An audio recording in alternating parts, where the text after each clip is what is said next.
এখন লক্ষণীয় বিষয় হলো, তাহলে হুজুর রবিউল আউয়াল মাসে আমাদের করণীয়টা কি? রবিউল আউয়াল মাসে আমরা কি তাহলে আনন্দিত হব না?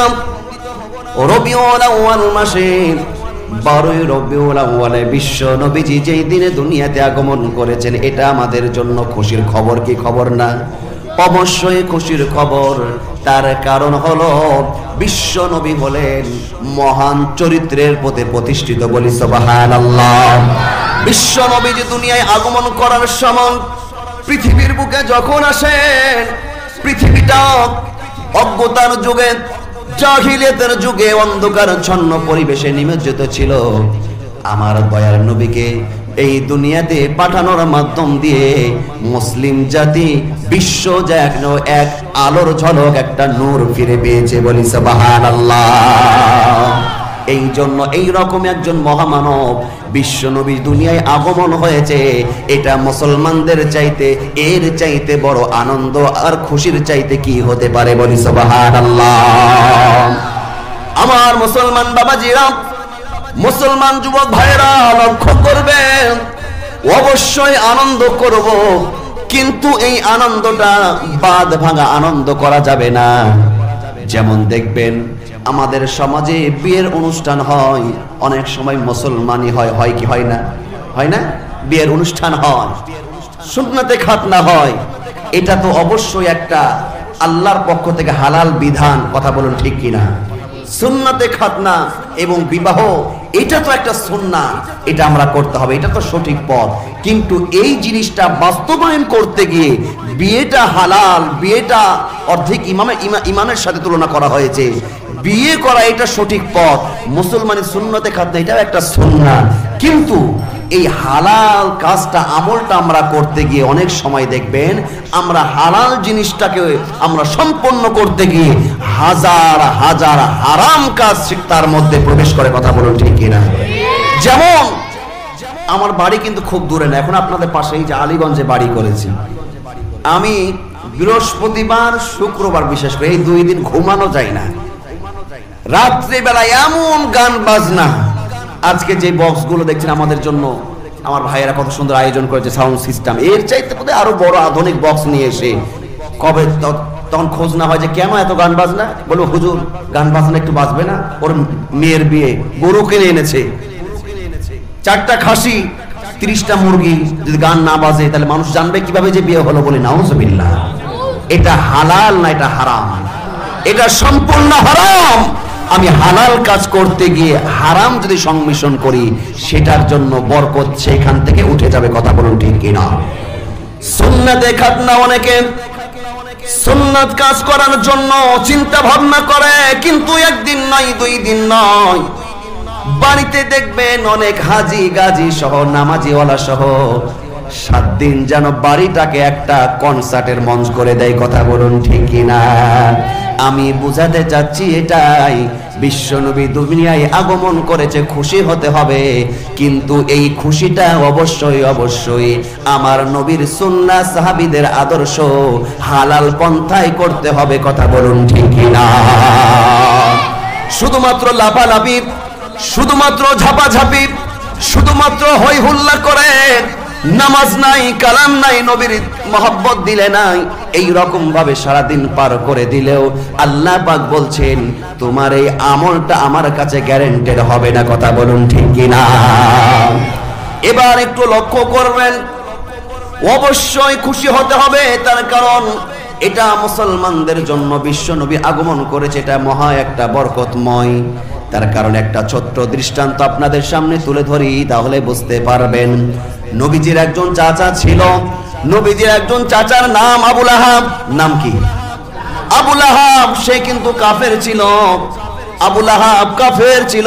তার ঘরে একজন বান্দি, একজন দাসী, একজন বন্দী ছিল, তার নাম হলো সুয়াইবা। নাম কি?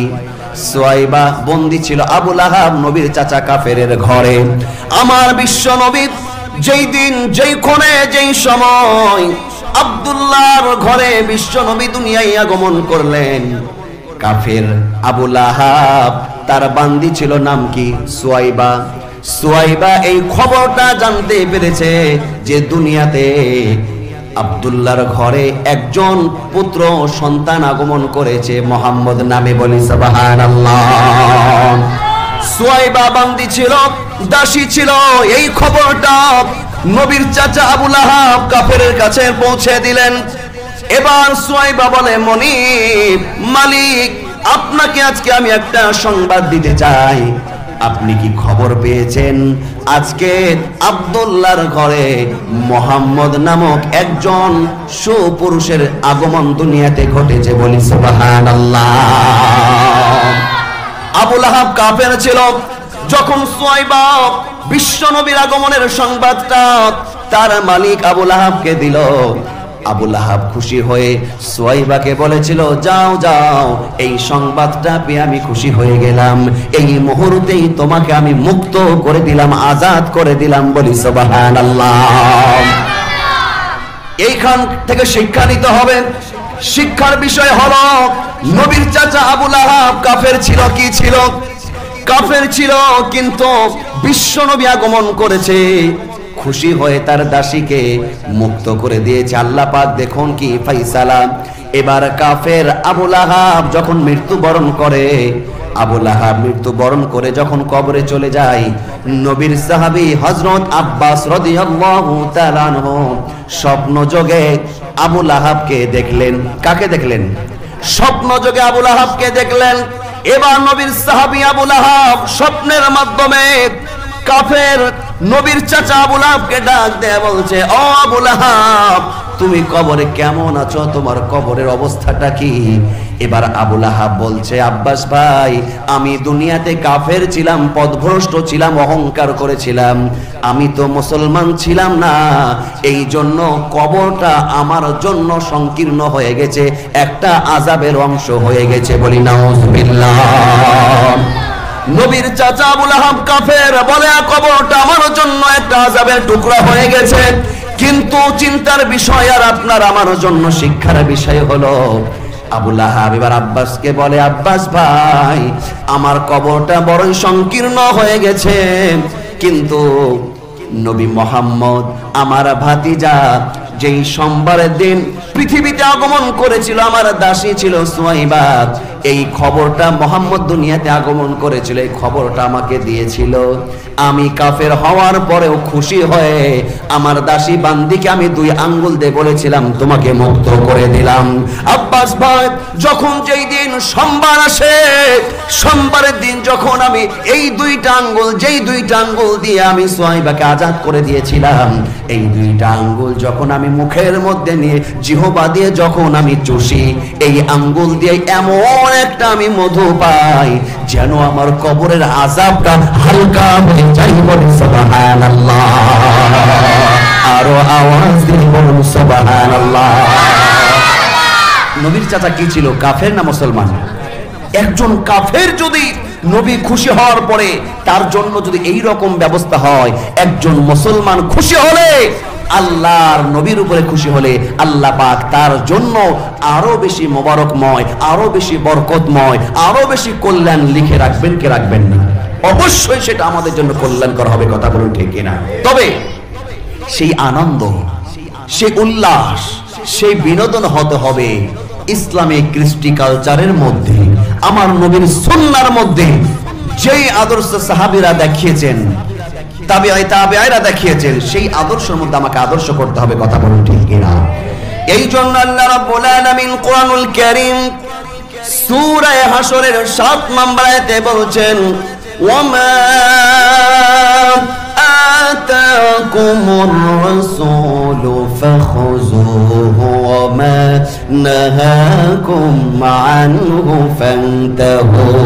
আল্লাহু আকবার। আল্লাহ পাক বলছেন, যেমন তেমন মন গড়া তুমি আমল করলে চলবে না। যা ইচ্ছা তাই ধরবে, যা ইচ্ছা সেই কথা বলবে, যা ইচ্ছা সেই পথে চলবে, যাকে ইচ্ছা তাকে ধরবে, যাকে ইচ্ছা তাকে ছাড়বে। এই রকম চিন্তা ভাবনা করলে তুমি আমার কাছে পার পাবে না। তোমাকে অবশ্যই ওমা আতাকুমুর রাসূল, আমার রাসূল তোমাদেরকে যা দিয়েছে তা তোমরা ধরবে। ফাখুযুহু ওমা নাহাকুম আনহু ফান্তাহু, এবং আমার নবী তোমাদের জন্য যা ছেড়ে দিয়েছে তা তোমরা ছেড়ে দিবে। এটা কার কথা? মাস যায় না আমাদের জীবনে, প্রতি বছর আসে আবার যায়, ঠিক না? প্রতি বছর রবিউল আউয়াল মাস আসে আর যায়, এইভাবে যাওয়া আসার খেলা চলছে। আপনার আমার জীবনের কতটুকু পরিবর্তন হয়েছে একটুকু আমরা কখনো যোগ বিয়োগ করেছি? রবিউল আউয়াল মাস আসছে আবার বিদায় নিয়ে নিচ্ছে, আমরা আনন্দ করছি, সব করছি, কিন্তু এই রবিউল আউয়াল মাস থেকে কতটুকু আমরা নবীর সুন্নাহ, কতটুকু নবীর উপরে ভালোবাসা, নিজের প্রতি কতটুকু আমরা নবীর প্রতি মহাব্বত, নবীর সুন্নাহ নিজের দেহের মধ্যে আমরা প্রবেশ করাতে পেরেছি, এটাই হলো আমাদের জন্য বড় দেখার বিষয়। রবিউল মাস আসবে আর যাবে, এইভাবে যদি আপনার আমার জীবনটা কবরে চলে যায়, রবিউল আউয়াল মাস থেকে আমাদের কোনো কামিয়াবি হবে না। কথা বলুন ঠিক কিনা? রবিউল আউয়াল মাস থেকে তখনই আপনি আমি কামিয়াবি লাভ করতে পারবো যখন এই রবিউল আউয়াল মাস থেকে আমার জীবনটা আমি পরিবর্তন করতে পারবো। কথা বলুন ঠিক কিনা? বিশ্ব নবীজি এই দুনিয়াতে আগমন করলেন। বিশ্ব নবীজির দুনিয়াতে আগমন করার কারণটা কি? আল্লাহ পাক বিশ্ব নবীজিকে কেন দুনিয়ায় পাঠালেন? বিশ্ব নবীজি যখন দুনিয়ায় আসেন, গোটা পৃথিবীটা যেন অজ্ঞতার যুগে, এক অন্ধকার যুগে গোটা ছয়লাভ ছিল। আমার বিশ্ব নবীর আদর্শ দিয়ে, বিশ্ব নবীর চরিত্র দিয়ে গোটা অজ্ঞতার যুগকে আমার বিশ্ব নবী একটি সোনালী যুগে রূপান্তরিত করেছিলেন, বলি সুবহানাল্লাহ। বিশ্ব নবীজি তার আদর্শ এত মুগ্ধ করা আদর্শ ছিল, আমার দয়াল নবীর ব্যবহার এত ভালো ছিল। আমার বিশ্ব নবী দাঁড়িয়ে আছেন, সামনে একজন ইহুদি হাজির হয়ে গেল। দেখেন আদর্শ কাকে বলে। ইহুদি এসে বিশ্ব নবীজির সঙ্গে ঝগড়া শুরু করে দিয়েছে। ইহুদির দাবি হলো, মুহাম্মদ আপনি আমার কাছ থেকে টাকা ধার নিয়েছিলেন, যেই তারিখে টাকা ধার দেওয়ার কথা ছিল, ফেরত দেওয়ার কথা ছিল, আপনি টাকা দেন নাই। বিশ্ব নবীজি বলছেন, ভাই আমি আপনাকে টাকা দিয়েছি, টাকা নিয়েছিলাম এবং যেই তারিখে দেওয়ার কথা ছিল আমি সেই তারিখে আপনাকে আমি টাকা দিয়ে ফেলেছি। কিন্তু ইহুদি কি করছে? অস্বীকার করছে যে আপনি আমার টাকা নিয়েছেন কিন্তু টাইম মতন দেন নাই। বিশ্ব নবী বলছে দিয়েছি, ইহুদি বলছে দেন নাই। আপনাদের মনে কি বলেছে? দিচ্ছে না দেয় নাই? অবশ্যই দিয়েছে। একজন সাহাবী এবার দেখে বিশ্ব নবী কি বলছে, ইয়া রাসূলুল্লাহ, ইয়া হাবিবাল্লাহ, কি হয়েছে আপনাদের মধ্যে? নবী গো, কিসের ঝগড়া, কিসের ঝামেলা পেকেছে? বিশ্ব নবী বলছে, তেমন কিছু হয় নাই, তেমন কিছু হয় নাই। আমার বিশ্ব নবীজি সাহাবীকে বলছে, ও সাহাবীরা, আমার বিশ্ব নবীজি বললেন এই ইহুদির কাছ থেকে আমি কিছু টাকা ধার নিয়েছিলাম এবং তাকে আমি বলেছিলাম অমুক তারিখে তোমার টাকাটা আমি দিয়ে দিব, এবং তার টাকাটা আমি তাকেও দিয়েও ফেলেছি, কিন্তু সে দাবি করছে যে আমি তার টাকা দিইনি। সাহাবী বলছে, ইয়া রাসূলুল্লাহ, সে বলছে টাকা দেন নাই, তবে আমি সাক্ষী দিচ্ছি, আমি বলছি আপনি টাকা নিয়েছিলেন এবং টাইম মতন টাকা আপনি দিয়ে ফেলেছেন, বলি সুবহানাল্লাহ। বিশ্বনবীর আদর্শ কাকে বলে? বিশ্বনবী বলছে, ও সাহাবী, তুমি এই কথা বললে কিভাবে? যখন আমি টাকাটা ধার নিই তখনও তুমি ছিলে না, আবার যখন আমি টাকাটা ওকে ফেরত দিই ইহুদিকে তখনও তুমি ছিলে না, আবার তুমি গ্যারান্টি দিচ্ছ, তুমি সাক্ষী দিচ্ছ যে কি আমি টাকা দিয়ে ফেলেছি, এটা তুমি জানলে কিভাবে? এবার সাহাবী বলছে, ইয়া রাসূলুল্লাহ, ইয়া হাবিবাল্লাহ, ইহুদির কাছ থেকে আপনি সামান্য কিছু টাকা নিয়েছেন, টাকা নেওয়া এবং টাকা ফেরত দেওয়া এটা ছোট্ট একটা একেবারে সিম্পল একটি বিষয়। নবী গো, আমরা অন্ধকার যুগে, অজ্ঞতার যুগে জীবন যাপন করছিলাম, ভুলের মধ্যে পড়েছিলাম। ও নবী, শুধু আপনার কথাই ওই প্রভু আল্লাহকে দেখি নাই, আপনার কথাই যে আল্লাহকে দেখি নাই, তারপরে আল্লাহকে বিশ্বাস করেছি, সমস্ত ধর্ম ছেড়ে দিয়ে ইসলাম গ্রহণ করেছি, বলি সুবহানাল্লাহ। ও নবী, আপনি বলেছেন জান্নাত আছে, জান্নাত আমরা দেখি নাই, তারপরে শুধুমাত্র আপনার মুখের কথাই বিশ্বাস করে আমরা ঈমান এনেছি। আপনি বলেছেন জাহান্নাম আছে, শাস্তি আছে, জাহান্নামের শাস্তি আমরা দেখি নাই, শুধু আপনার মুখের কথায় আমরা বিশ্বাস করেছি। ও নবী গো, আপনি বলেছেন হাসর হবে, কিয়ামত হবে, কবরে প্রশ্ন করা হবে, এইগুলো আমরা কিছুই দেখি নাই। কিন্তু নবী, শুধুমাত্র আপনার মুখের কথার উপরে বিশ্বাস করে যদি ঈমান আনতে পারি, সাক্ষ্য দিতে পারি, ছোট্ট একটা বিষয়, ইহুদের টাকা যে আপনি দিয়েছেন, আপনার জবান থেকে বলছেন, এটা কোশ্চিন কারো মিথ্যা হতে পারে না, বলেন সুবহানাল্লাহ। ইহুদি অবাক হয়ে গেছে। ইহুদি দেখছে মুসলমানদের নেতার আদর্শ কেমন আর সাহাবীর চিন্তাধারা কেমন। এবার ইহুদিটা যা বলে, মুসলমানের নেতা নবী মুহাম্মদ, আপনি আমাকে টাকা অবশ্যই দিয়ে দিয়েছেন, টাকা ধার নিয়ে টাইম মতন টাকা আপনি আমাকে দিয়ে ফেলেছেন, এটা অবশ্যই সত্য কথা। কিন্তু ও মুহাম্মদ নবী, আমি একটু কৌশল অবলম্বন করেছিলাম, আমি একটু পরীক্ষা করেছিলাম যে দেখি আমি একটু ঝগড়া করে আপনি আমার বিরুদ্ধে কি অ্যাকশন গ্রহণ করেন। ইহুদি বলে, ও নবী, আপনি আর আদর্শ দেখে, আপনার ব্যবহার দেখে আমি মুগ্ধ হয়ে গেছি। নবী গো, আপনি আমাকে টাইম মতন টাকা দিয়ে দিয়েছেন, এটাই সত্য। অতএব আর দেরি করেন না, আমাকে এই মুহূর্তে কালেমা পড়িয়ে দেন। লা ইলাহা ইল্লাল্লাহ মুহাম্মাদুর রাসূলুল্লাহ সাল্লাল্লাহু আলাইহি ওয়াসাল্লাম। সম্মানিত প্রিয় উপস্থিতি, রবিউল আউয়াল মাস থেকে আমাদের শিক্ষা নিতে হবে। শুধু রবিউল আউয়াল মাস আসবে আর বিদায় নেবে, আমাদের ক্যারেক্টারের মধ্যে, আমাদের নেচারের মধ্যে, আমাদের আদর্শের মধ্যে কোনো ডেভেলপমেন্ট ঘটবে না, কোনো পরিবর্তন ঘটবে না। এমনটা যদি হয়, রবিউল আউয়াল মাস আপনার আমার জন্য কোনো ফায়দা দিবে না। কথা বলুন ঠিক কিনা? এবার বিশ্ব নবীর আগমন কেন দুনিয়াতে ঘটল, খুব গভীর মনোযোগ দিবেন। বিশ্ব নবী দুনিয়াতে কেন আসলেন, উদাহরণটা আমি এইভাবে দিতে চাই। আল্লাহ পাক কত মহান দেখুন। বিশ্ব নবীর আগমনের কারণ হলো, আপনি আমি যদি বাজারে যাই, বাজারে গিয়ে নামি দামে কোনো যদি পণ্য কিনি, এখন আপনি ল্যাপটপ কিনতে পারেন, computer, fridge, AC, mobile, motorcycle, bike, আপনি যাই কিনেন না কেন, আপনি যখন শোরুমে যাবেন, আপনি যখন কোনো পণ্য নেবেন, ল্যাপটপ, মোবাইল নেওয়ার সঙ্গে সঙ্গে এই মোবাইলটা, ল্যাপটপ, কম্পিউটার, এসিটা আপনি কিভাবে চালাবেন, পরিচালনা করবেন, এর জন্য কিন্তু একটা গাইডলাইন, একটা ক্যাটালগ, একটা বুক দেওয়া হয়। কথা ঠিক কিনা? একটা বই দেওয়া হয় না, যে আপনি এসিটা কিভাবে চালাবেন, আপনি কম্পিউটার কিভাবে ইউজ করবেন, ফ্রিজটা কিভাবে ব্যবহার করবেন। দেখবেন অনেকগুলো কাগজের মধ্যে একটা ক্যাটালগ থাকে, একটা বই থাকে, যেই বইটা দেখে আমরা কিন্তু সেইভাবে আমরা কিন্তু সেই পণ্যটা আমরা ইউজ করি। কথা বলুন ঠিক কিনা?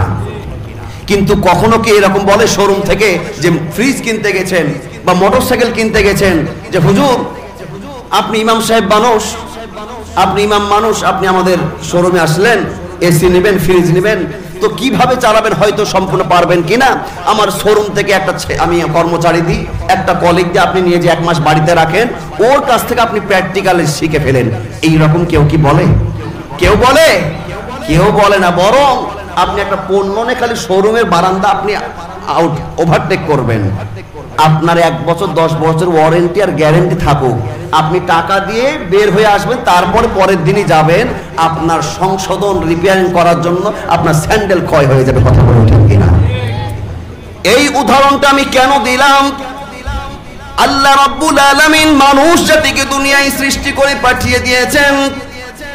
এই মানুষ কিভাবে চলবে, কিভাবে বলবে, এই মানুষ কাকে অনুসরণ করবে, কোন পথ ধরবে, কোনটা হালাল কোনটা হারাম, কিভাবে তাদের জীবন করবে, এই জন্য একটা ক্যাটালগ নামক আল্লাহ পাক কোরআনুল কারীম দুনিয়াতে আমাদের জন্য দিয়েছেন। কথা বলেন ঠিক কিনা? শুধুমাত্র যে কোনো পণ্যর শোরুম থেকে ক্যাটালগ, গাইডলাইন, বুক দেওয়া হয় না, মানুষরা যেন অভিযোগ আল্লাহর কাছে না তুলতে পারে। আল্লাহ তুমি তো আমাদেরকে সৃষ্টি করে দুনিয়ায় পাঠিয়ে দিয়েছো, কিন্তু কিভাবে চলবো তুমি তো বলে দাও নাই। এই জন্য আল্লাহ রাব্বুল আলামিন কোরআনুল কারিমেই ঘোষণা দিয়েছেন। 2 নম্বর পারার 7 নম্বর পৃষ্ঠায় আল্লাহ রাব্বুল আলামিন বলেছেন, শাহরু রমাদানাল্লাযী উনজিলা ফীহিল কুরআন।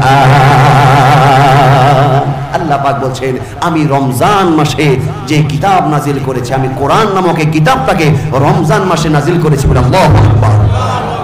কোরআনটা কেন নাজিল করলাম? হুদাল লিন্নাস,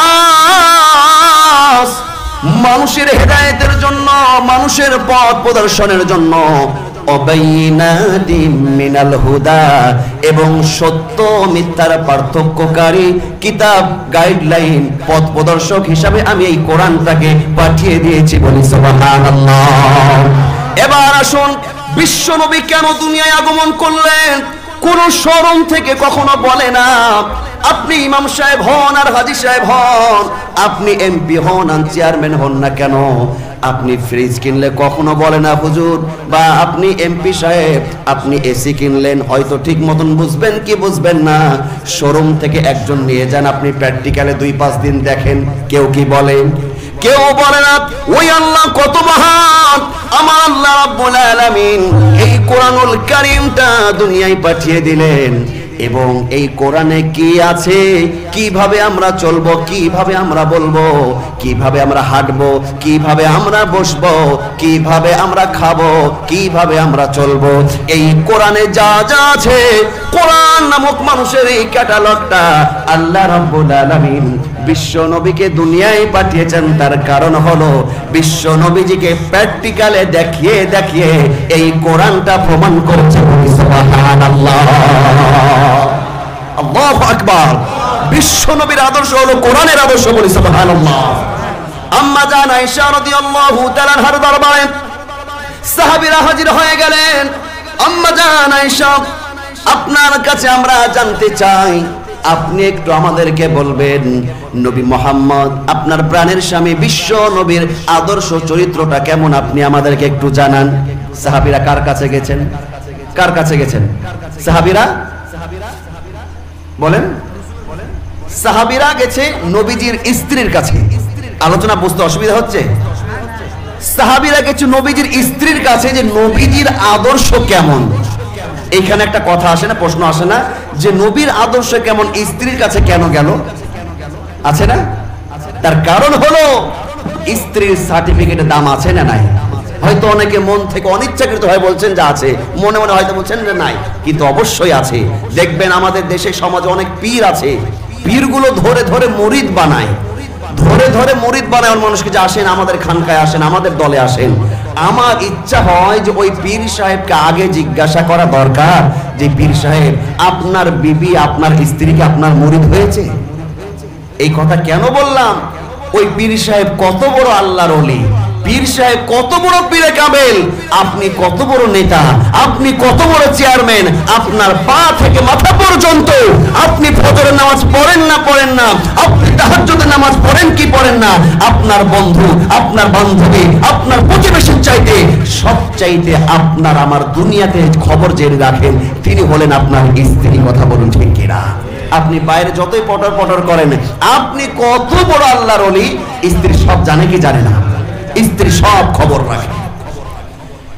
সাহাবীরা নবীর স্ত্রী আম্মা জান আয়েশা রাদিয়াল্লাহু তাআলা আনহার কাছে প্রশ্ন করলেন, বিশ্ব নবীর আদর্শটা একটু আমাদের সামনে বর্ণনা করুন। আম্মা জান আয়েশা এবার বর্ণনা দিচ্ছে, ও সাহাবীরা তোমরা কি কোরআন পড়ো নাই? তোমরা কি কোরআন দেখো নাই? সাহাবীরা বলছে আমরা কোরআন পড়েছি, আমরা কোরআন দেখেছি। আম্মা জান আয়েশা বলছে তোমরা যে কোরআন পড়েছো, তোমরা যে কোরআন দেখেছো, এটা শুধুমাত্র কাগজের একটা থিওরিক্যাল কোরআন। কোরআনের প্র্যাকটিক্যাল রূপ দেখতে হলে তোমরা যাও দেখে নাও। আমার প্রাণের স্বামী বিশ্ব নবী হলো এই কোরআনের প্র্যাকটিক্যাল, কোরআনের আদর্শ। বলি সুবহানাল্লাহ। আল্লাহু আকবার।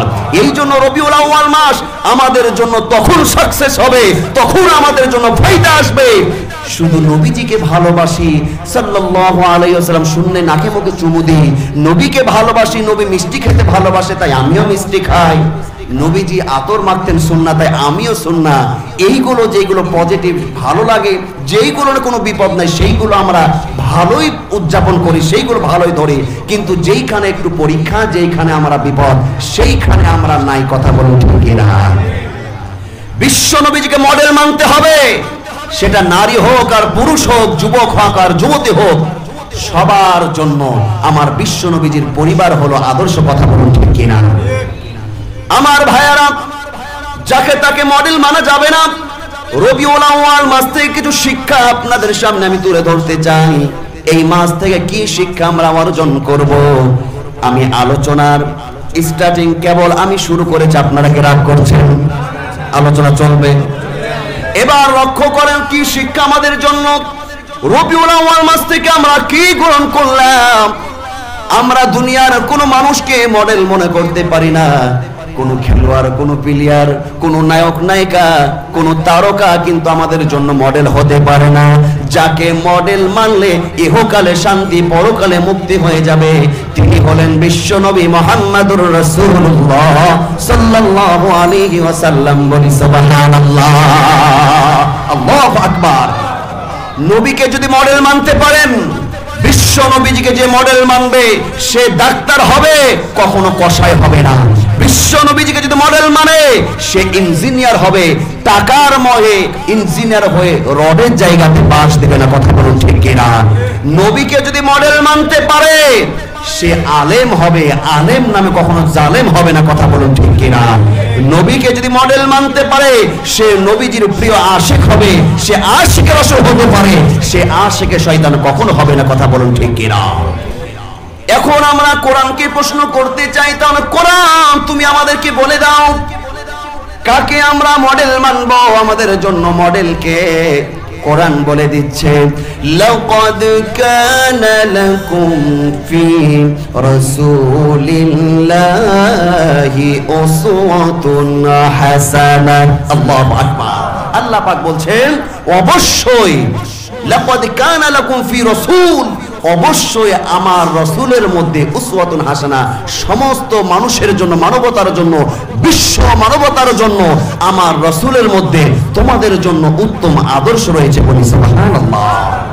এমন একজন ব্যক্তিকে তো মহব্বত করা দরকার, এমন একজন ব্যক্তিকে মডেল বানা দরকার, যাকে ভালোবাসলে, যার শানে দরুদ পড়লে আল্লাহ রাব্বুল আলামিন আপনার জন্য জান্নাত সহজ করে দিবে। বলি সুবহানাল্লাহ। বিশ্ব নবীজির জন্ম বারে রবিউল আউয়ালে। এবার লক্ষ্য করুন, আমরা নবীর আদর্শ, আমরা নবীর ক্যারেক্টার যদি আমাদের নিজেদের মধ্যে আমরা প্রবেশ করাতে চাই, দেখুন বিশ্ব নবীজির শুধুমাত্র জন্মটা নিয়ে যারা লাফালাফি করে, শুধু নবীজির জন্ম নিয়ে লাফায়, শুধু জন্ম নিয়ে অনেকে দেখবেন লাফায়, আমলের কোনো খবর না আছে না নাই। শুধু জন্ম নিয়ে আনন্দ করা যাবে না, উল্লাস করা যাবে না। বিশ্ব নবীজির শুধু জন্মটাই নয়, বরং জন্ম থেকে মৃত্যু পর্যন্ত 63 বছরের জিন্দেগি নবীজির সিরাত হলো আমাদের জন্য আদর্শ। সুবহানাল্লাহ, আল্লাহু আকবার। বিশ্ব নবীজির 63 বছর জিন্দেগি, কত বছর? 63 বছরের জিন্দেগি, জন্ম থেকে মৃত্যু পর্যন্ত আমাদের জন্য শিক্ষায় ভরপুর করে দিয়েছেন কে?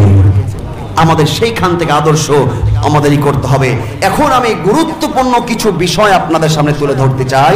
যেহেতু নবীজির ক্যারেক্টার, নবীর আদর্শ, নবীর চরিত্রের বর্ণনা, নবীর আদর্শের বর্ণনা শুধু একদিনে নয়, এক মাসে নয়, বছরের পর বছর করলেও নবীজির আদর্শের বর্ণনা শেষ করা সম্ভব নয়।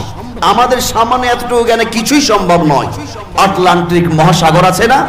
আটলান্টিক মহাসাগরের আয়তন কত, গভীরতা কত, দৈর্ঘ্য প্রস্থ কত, এটা মাপা কিন্তু বড়ই কঠিন। তারপরেও বিজ্ঞানীরা যদি সাধনা করে, গবেষণা করে, বছরের পর বছর যদি তারা গবেষণা করে, একদিন আটলান্টিক মহাসাগরের অরিজিনাল দৈর্ঘ্য প্রস্থ গভীরতা কত এটা কিন্তু আবিষ্কার হয়ে যাবে। কথা বলুন ঠিক কিনা? কিন্তু বিশ্ব নবীজির আদর্শ, চরিত্র, ক্যারেক্টারের বর্ণনা, নবীজির উদারতা, ভালোবাসা, আদর্শের বর্ণনা বছরের পর বছর কিয়ামত হয়ে যাবে। তারপর আমাদের জ্ঞানে নবীজির আদর্শ বলে শেষ করা যাবে না। বলি সুবহানাল্লাহ। বিশ্ব নবীর গুরুত্বপূর্ণ একটা আদর্শ, যেটা আমাদের সমাজে অনেকের মধ্যে সেই আমলটা নাই। আল্লাহ রাব্বুল আলামিন কোরআনুল কারীমে একটা নির্দেশ দিচ্ছেন। আল্লাহ রাব্বুল আলামিন বলছেন, ওয়া আতিযাল কুরবা হাক্কাহু ওয়াল মিসকিনা ওয়া ইবনাস সাবিল ওয়া লা তুবাযযির তাবযীরা। আল্লাহ রাব্বুল আলামিন বলছেন যে আত্মীয়তার হক আদায় করো, আত্মীয় হক আদায় করো এবং মিসকিন মুসাফিরদের হক তুমি তাদেরকে দিয়ে দাও। নির্দেশটা কার? এখন দেখবেন আমাদের আত্মীয়র হক তো দূরের কথা, খুব গভীর মনোযোগ দেবেন। খালি রবিউল আউয়ালের আলোচনা শুনলে হবে না, আমাদের জিন্দেগি, বাস্তব জিন্দেগির মধ্যে পরিবর্তন আনার দরকার আছে না নাই? হক কিভাবে আদায় করতে হয়, বিশ্বনবীর জন্ম থেকে হক কাকে বলে, হকের দৃষ্টান্ত, উজ্জ্বল দৃষ্টান্ত আমার আপনার বিশ্বনবী পেশ করেছেন। বলে আল্লাহু আকবার। আমাদের সমাজে দেখবেন আত্মীয়তার কথা বাদই দিলাম, এক পরিবারের 3 ভাই হলেও দেখবেন 2 ভাইয়ের অবস্থা একটু ভালো অবস্থা, আর একটা মরা, কোন রকম দিন খাটে দিন চলে। এই 2 ভাই দেখা আছে আপন মায়ের পেটের ভাই, 3 ভাই, কিন্তু 2 ভাই একটু ভালো থাকে, বড় বাড়িতে থাকে, আর একজন ভাই একটু অসুস্থ, একটু দুর্বল। এই 2 ভাই খোঁজ নেওয়া তো দূরের কথা, তাকানোর সময় পাই না। এই রকম ভাই আছে না নাই? আওয়াজ দিয়ে বলুন, আছে না নাই? অবশ্যই আছে। শুধু তাকানো নয়, অনেক ভাই আছে, 3 ভাইয়ের মধ্যে যদি এক ভাই কোটিপতি হয়, সপ্তাহের মধ্যে 2-3 বার গরুর গোশত খায়, কিন্তু আর এক ভাই আপন মায়ের পেটের ভাই দেখা যাচ্ছে যে সপ্তাহের মধ্যে একবার ব্রয়লার মুরগিও জুটে না। কিন্তু অনেকে যে অবস্থান ভালো আল্লাহ করে দিয়েছে, আপন মায়ের পেটের ভাইয়েরও খবর রাখে না, আছে না না? কিন্তু এখানে হক ছিল না, একটা দাবি ছিল না। শুধু এইখানে শেষ নয়, আপন মায়ের পেটের 2 ভাই দেখবেন একটু স্বার্থের জন্য, একটু সম্পত্তির জন্য, একটু মাটির বাড়ির জন্য আপন মায়ের 2 পেট, আপন মায়ের 2 জন ভাই, এক মায়ের 2 জন ভাই, আপন মায়ের পেটের 2 ভাই একটু স্বার্থের জন্য এমন মামলা হামলায় জড়িয়ে যায়, দেখা যাচ্ছে বছরের পর বছর চলে যায়, যুগের পর যুগ চলে যায়, মৃত্যু হয়ে যায়, 2 ভাইয়ের দ্বন্দ্ব খারিজ হয় না, আছে না না? হক আদায় করতে হবে, কথা বলুন ঠিক কিনা? বিশ্ব নবীর জন্ম থেকে একটু শিক্ষা নেবেন। লম্বা ইতিহাস, 63 বছরের জিন্দেগি থেকে আমাদের জন্য গুরুত্বপূর্ণ কয়েকটা শিক্ষা আমি আপনাদের সামনে বলতে চাই। নাম্বার 1, 1 নাম্বার হলো বিশ্ব নবীজি হক কাকে বলে। আজকে আমরা ভাই ভাই মারামারি ঠাই ঠাই আছে না নাই? আমি তাদেরকে বলবো সমস্ত অহংকার দূর করে দেন। একজন ভাই অসহায় দুর্বল, কিন্তু আপনার অবস্থা ভালো, আপনি কি জানেন না আল্লাহ ইচ্ছা করলে আপনাকে ওই জায়গায় দুর্বল করতে পারতো? কথা কি ঠিক না? বিশ্ব নবী হক কিভাবে আদায় করেছে দেখুন।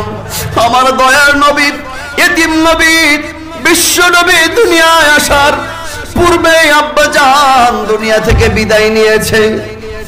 মা জননীর গর্ভ থেকে আমার দয়ার নবী যখন দুনিয়ার মুখ দেখলেন, এই ধুলির ধরায় যখন আগমন করলেন, কিছুদিন পরে মা জননীও বিদায় নিয়েছেন। আমার দয়ার নবী কেমন এতিম, সাধারণ কোন এতিম নয়, বিশ্ব নবী যেমন এতিম। এবার দাদা চাচার কাছে তার লালন পালন শুরু হয়ে গেছে। এক পর্যায়ে দুধমা হালিমাতুস সাদিয়া, হালিমাতুস সাদিয়া বিশ্ব নবীজির খেদমতের জন্য, বিশ্ব নবীজির দেখাশোনা করার জন্য বিশ্ব নবীজি মোহাম্মদ, শিশু মোহাম্মদকে হালিমাতুস সাদিয়া তার ঘরে নিয়ে গেছেন। সুবহানাল্লাহ। বিশ্ব নবীর আদর্শ কেমন একটু লক্ষ্য করবেন। হালিমাতুস সাদিয়া বিশ্ব নবীজির দুধমা বলে, শিশু মোহাম্মদকে আমার ঘরে আনার সঙ্গে সঙ্গে আমার ঘরটা যেন চন্দ্র তারকা সূর্যের চাইতে আলোকিত হয়ে যায়। সুবহানাল্লাহ। বিশ্ব নবী যে গাধার উপরে চড়ত, ওই গাধাটা সবার পিছে পিছে যেত। কিন্তু বিশ্ব নবীজি যখন ওই গাধার উপরে উঠে বসতো, সবার পিছে যেই গাধা চলতো, সবার আগে বিশ্ব নবীর সম্মানে ওই গাধা ছুটতে থাকে। বলি সুবহানাল্লাহ। হালিমাতুস সাদিয়া বিশ্ব নবীজির দুধমা বলে, আমার সন্তান। হালিমাতুস সাদিয়া বলে, শিশু মোহাম্মদ কি দৃষ্টান্ত। আমি মা, আমার কোল থেকে, আমি দুধ মা, আমার কোল থেকে সে দৃষ্টান্ত পেশ করেছে। আমি শিশু মোহাম্মদকে আমার বুকের যখন ডান দিককার স্তন, ডান বুকের দুধ যখন আমি পান করাই, শিশু মোহাম্মদকে আমার বুকের ডান স্তনটা যখন পান করাই, শিশু মোহাম্মদ ডান দিকটা আমার স্তনটা পান করার পরে আমি যখন নবী মোহাম্মদ শিশু মোহাম্মদকে যখন আমি বাম দিকে দুধ পান করার জন্য আমার বাম দিকের স্তনে যখন তার মুখটা আমি নিয়ে যাই, শিশু মোহাম্মদ হক কাকে বলে মাথা নাড়া দিয়ে এটাই বুঝিয়ে দিয়েছে যে বাম দিকের স্তনটা আমার জন্য নয়, তার কারণ আমার একজন দুধ ভাই আছে আব্দুল্লাহ। আমি ডান দিকের স্তনটা আমার হক আর বাম দিকের স্তনটা আমার দুধ ভাই আব্দুল্লাহর হক। বলি সুবহানাল্লাহ। হক কাকে বলে? মায়ের কোল থেকে হক শিখিয়েছে। আল্লাহু আকবার। এই জন্য আল্লাহ পাক বলছেন উসওয়াতুন হাসানা, নবীর আদর্শ আমাদেরকে আঁকড়ে ধরতে হবে। কথা বলুন ঠিক কিনা? সম্মানিত উপস্থিতি, দেখবেন নবীর আশিক বলে, নবীজির আশিক বলে যারা মুখে ফেপড়া তুলে, নবীজিকে বড়ই ভালোবাসি এই কথা বলে যারা মুখে বেশি ফেপড়া তুলে, তারা দেখবেন কাজে ঠন ঠন ঠন ঠন। যারা মুখে বেশি ফেপড়া তুলে যে নবীকে বেশি ভালোবাসি, নবীকে বেশি মহব্বত করি, খোঁজ নিয়ে দেখবেন যে মাকে ভাত দেয় না। মুখের চাইতে আপনার কথার চাইতে কাজে বেশি দেখাতে হবে। কথা বলুন ঠিক কিনা? বিশ্ব নবীর আদর্শ কেমন ছিল? আমার দয়াল নবী মায়ের কোল থেকে হক শিক্ষা দিয়েছেন। এবার আরো একটি গুরুত্বপূর্ণ আপনাদেরকে নবীর শিক্ষা আপনাদের সামনে আমি তুলে ধরতে চাই। সে বিষয়টা হলো, এখন গোটা পৃথিবীতে একটি বিষয়ের, একটি জিনিসের বড়ই অভাব। আপনি আপনার ইউনিয়ন পরিষদ থেকে শুরু করে একেবারে আন্তর্জাতিক অঙ্গন পর্যন্ত আপনি খেয়াল করে দেখুন, গোটা পৃথিবীতে আজকে ন্যায় বিচার প্রতিষ্ঠিত নাই। কথা ঠিক কিনা? ন্যায় বিচার কি আজ সমাজে প্রতিষ্ঠিত আছে? আজকে পৃথিবীতে ন্যায় বিচার কায়েম আছে? শুধু সমাজে নয়, আপনার পরিবার আগে ঢুকেন, আপনার পরিবার, তারপরে সমাজ, তারপর আপনি রাষ্ট্রে যান। যে ন্যায় বিচার প্রতিষ্ঠিত কতটুকু আছে? ন্যায় বিচার কাকে বলে? আজকে ন্যায় বিচার আমাদের যেমন করে পরিবারে নাই, সমাজে নাই, তেমন করে রাষ্ট্রেও নাই। কথা বলুন ঠিক কিনা? সম্মানিত প্রিয় উপস্থিতি, ন্যায় বিচার কাকে বলে? সন্তান, অনেক সন্তান দেখবেন পিতামাতার সঙ্গে খারাপ ব্যবহার করে, আছে না নাই? এটা কি তার পিতামাতাকে সন্তানের কাছে এটাই প্রাপ্য ছিল? আবার অনেক পিতামাতা দেখবেন সন্তানের উপরে যে বিচারটা করা দরকার, যে ন্যায় ইনসাফ ভিত্তিক কথা আচরণ করা দরকার, সেটা অনেক পিতামাতাও করে না। এই রকম পরিবেশ আছে না নাই? অনেক সময় ছেলেকে বেশি দেয়, মেয়েকে ঠকায়, আছে না নাই? ছেলে মেয়েদেরকে যেইভাবে পালন করা দরকার ছিল, সেই ন্যায় নিষ্ঠা বিচার থেকে সেইভাবে পালন করে না। এই রকম পিতামাতা আছে না নাই? সমাজে দেখবেন অনেক পিতা আছে মেয়েদেরকে অর্ধ উলঙ্গ ভাবে, বেপরদা ভাবে দেহটাকে ডিসপ্লে করে। অনেক পিতামাতা আছে নিজের মেয়েটাকে হাতে ধরে নিয়ে ক্যান্টিনে নিয়ে যেতে, তারপরে মনে করেন বিয়ের অনুষ্ঠানে, আপনার বিভিন্ন দাওয়াতে চাইনিজে নিয়ে যেতে, ওইভাবে বেপরদা ভাবে নিয়ে যেতে অনেক পিতা মনে করে এটা গর্বের বিষয় বলে। নাউজুবিল্লাহ। অনেক বন্ধু মহলে নিয়ে যায়, কিন্তু এটা সন্তানের উপর এই পিতামাতার ন্যায় বিচার হলো না। কেন? আপনার কারণে আপনার সন্তান যদি, এই যে আপনার মেয়ে বেপরদা ভাবে চলার কারণে যদি জাহান্নামে যায়, এই দায়িত্বটা কে নেবে? পিতা মাতা যদি সন্তানের উপরে সঠিক বিচারটা করতো, যেমন ভাবে মেয়েকে চলানো দরকার পর্দার মধ্যে রাখতো। ছেলেদেরকে আপনি গান না শিখিয়ে কোরআন তেলাওয়াত শিখান, কোরআনের শিক্ষা শেখান, কিন্তু সেইগুলো না। আজকে সকালবেলায় হলে দেখবেন যে ঘরের মধ্যে গান বাজনার ব্যস্ত। কথা ঠিক কিনা? সম্মানিত উপস্থিতি, আজকে ঘরে যেরকম ভাবে ন্যায় বিচার প্রতিষ্ঠিত নাই, সমাজেও ন্যায় বিচার প্রতিষ্ঠিত নাই। বিশ্ব নবীজি কোরআনের ন্যায় বিচার তার আদর্শ দিয়ে প্রমাণ করেছেন। আল্লাহু আকবার। আল্লাহ রাব্বুল আলামিন কোরআনুল কারীমে বলছেন, ইন্নাল্লাহা ইয়া'মুরুকুম আন তু'আদ্দুল আমানাতি ইলা আহলিহা وَإِذَا حَكَمْتُمْ بَيْنَ النَّاسِ أَن تَحْكُمُوا بِالْعَدْلِ إِنَّ اللَّهَ نِعِمَّا يَعِظُكُمْ بِهِ إِنَّ اللَّهَ كَانَ سَمِيعًا بَصِيرًا আল্লাহু আকবার। আল্লাহ পাক বলছেন তোমার প্রতিপালক নিশ্চয় তোমার প্রতিপালক ঘোষণা দিচ্ছে যার যার আমানত তার কাছে পৌঁছে দাও এবং মানুষদের মধ্যে যখন বিচার ফাইসালা করবে, মানুষদের মধ্যে যখন সালিশ করবে, সেইখানে তোমরা ইনসাফ ভিত্তিক বিচার কায়েম করবে। এটাই আল্লাহর পক্ষ থেকে তোমাদের জন্য সঠিক পথ। বলি সুবহানাল্লাহ। কিন্তু আজকে কোরআনের বিচার যেমন ভাবে ঘরে প্রতিষ্ঠিত নয়, আজকে সমাজে প্রতিষ্ঠিত নয়, কোরআনের বিচার আজকে সারা পৃথিবীতে প্রতিষ্ঠিত আছে না নাই? একটু আওয়াজ দিয়ে বলুন, প্রতিষ্ঠিত নাই। আজকে ন্যায় বিচার পাই না।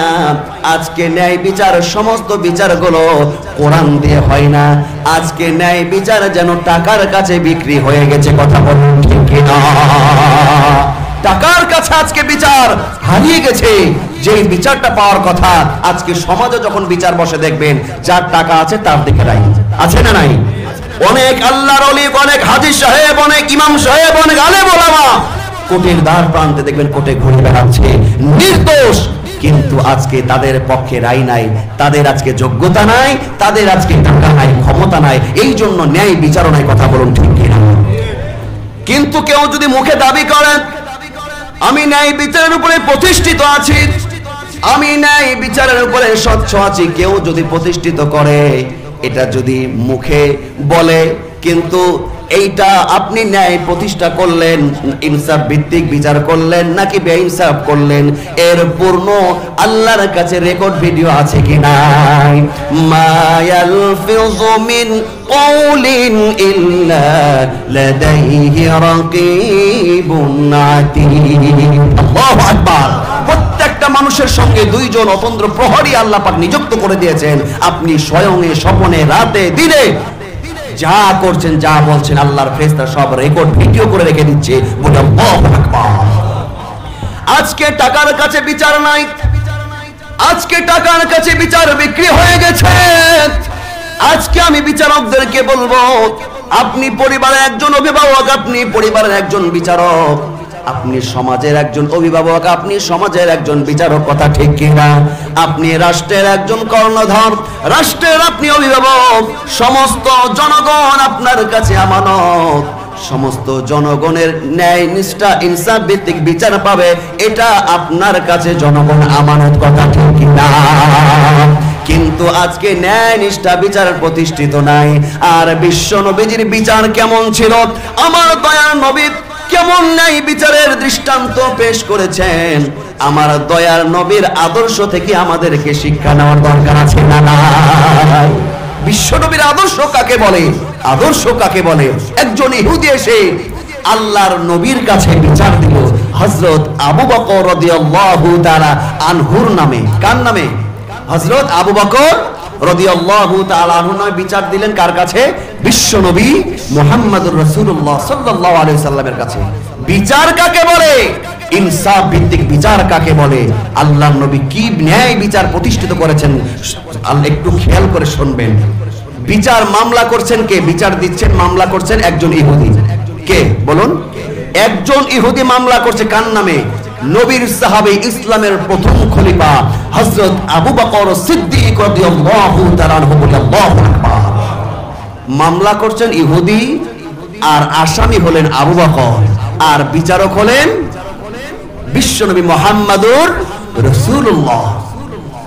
আবু বকর ইহুদি, দেখবেন, খেয়াল করেন, বিশ্বনবী বিচারক, বিশ্বনবী বিচারক, আর আবু বকর আসামি, আর মামলা করেছে ইহুদি। আচ্ছা বলুন তো, বিশ্বনবীর সাথে সম্পর্ক ভালো কার, কাছাকাছি সম্পর্ক কার, আবু বকরের না ইহুদির? আবু বকরের সাথে সম্পর্ক শুধু ভালোই নয়, সম্পর্ক শুধু ভালোই নয়, এত কাছের মানুষ ছিলেন।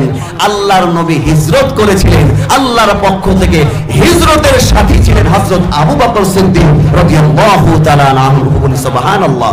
শুধু তাই নয়, হযরত আবু বকর রাদিয়াল্লাহু তাআলা কেমন মানুষ ছিলেন, আল্লাহর নবী বলছেন, আমার আবু বকরের ওই হিজরতের এক রাতের আমল যদি এক পাল্লায় রাখা হয়, দুনিয়ার সমস্ত মানুষের আমল নামা যদি অপর পাল্লায় রাখা হয়, আমার আবু বকরের আমলের পাল্লাটাই ভারী হয়ে যাবে। আর একটু আস্তে বলুন সুবহানাল্লাহ।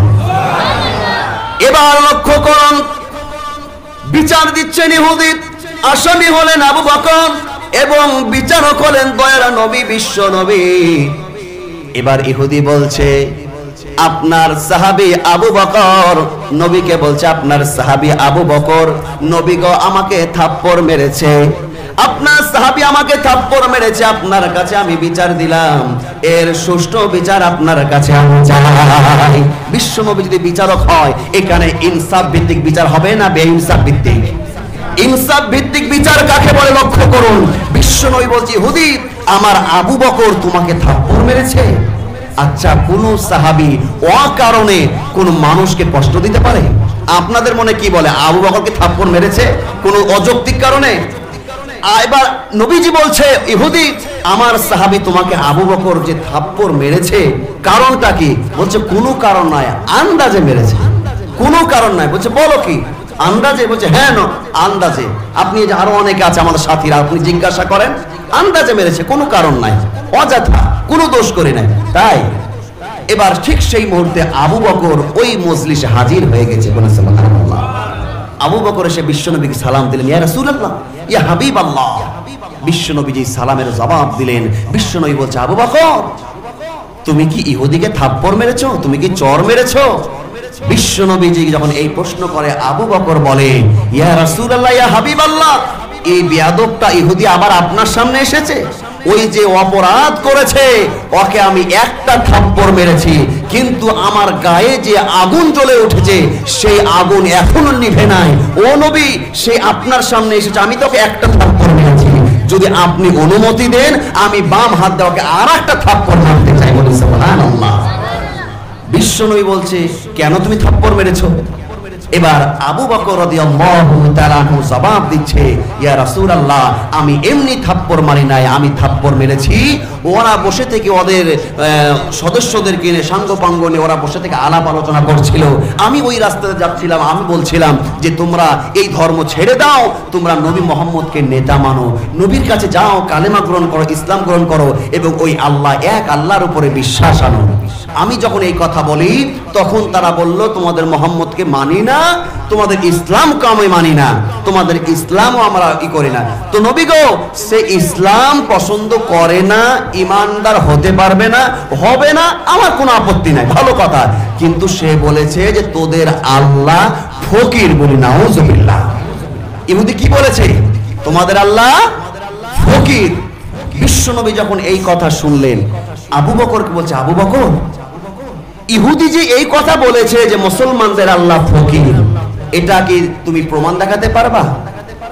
ইয়া রাসূলুল্লাহ, কি প্রমাণ দেখাতে হবে? আবু বকর, তোমাকে প্রমাণ দেখাতে হবে, কমপক্ষে দুইজন সাক্ষী তুমি এখানে নিয়ে আসো, শুধু তোমার মুখের কথা নয়, বিচার হবে, দুইজন সাক্ষী তুমি নিয়ে আসবা, তারপরে এর একটা ফায়সালা হবে। এবার বিশ্বনবী বলেন, আবু বকর গো, ইহুদির সাক্ষীর কোনো প্রয়োজন নাই।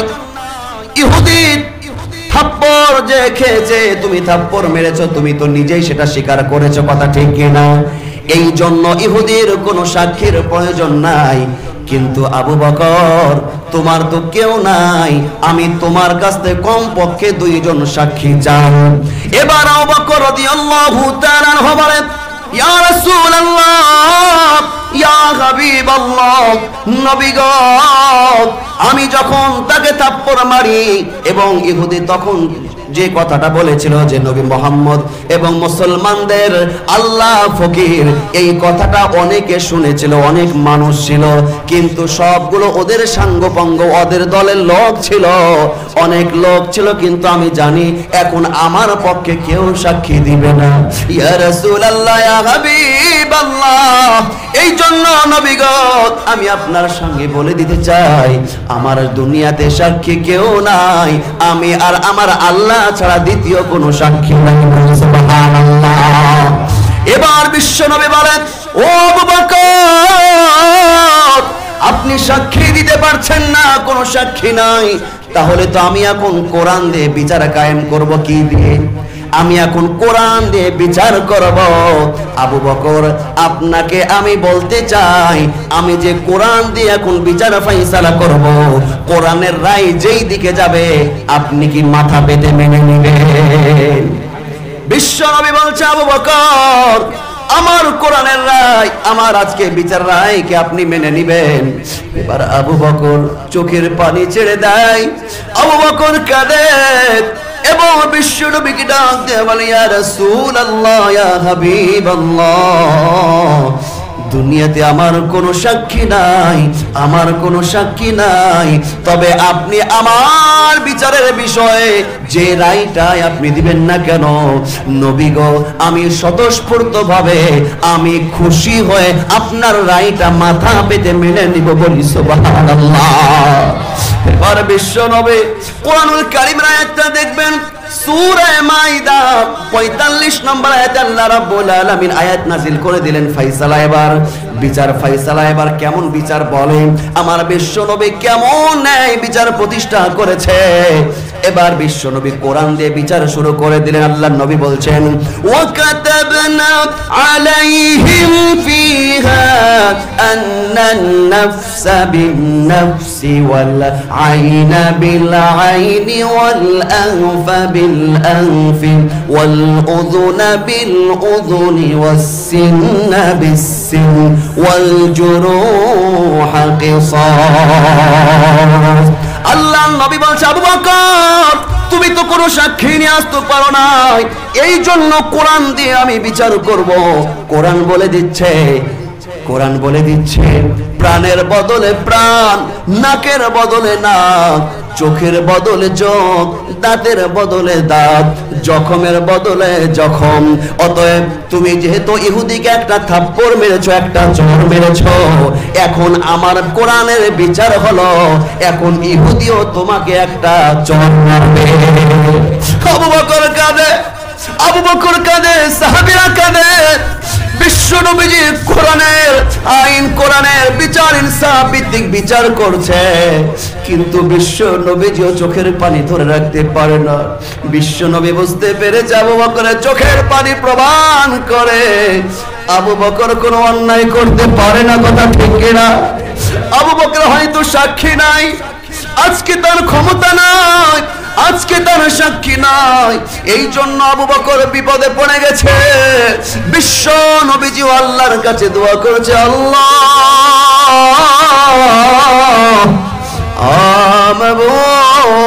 আমার সাহাবী আবু বকরের মান সম্মান তুমি রক্ষা করো। এইদিকে আবু বকর চোখের পানি ধরে রাখতে পারে না। আবু বকর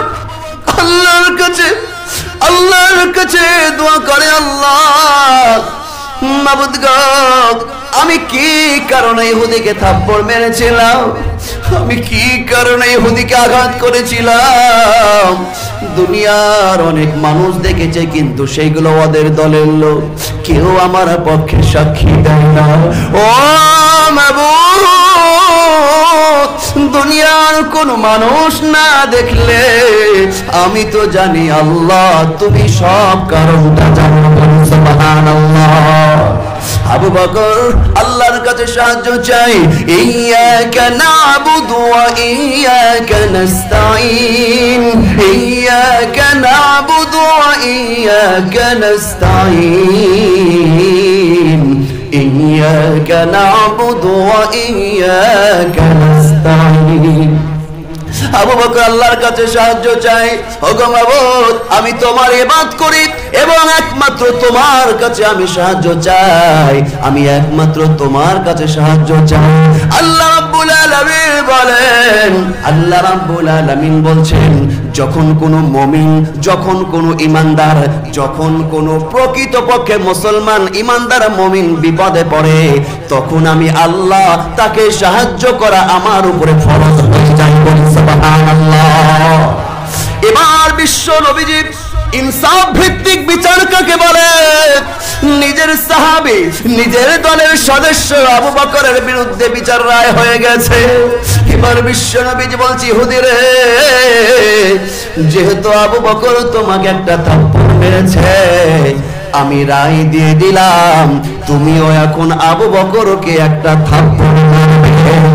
এইদিকে নিষ্ঠুর ইহুদি মহা খুশি, মহা খুশি।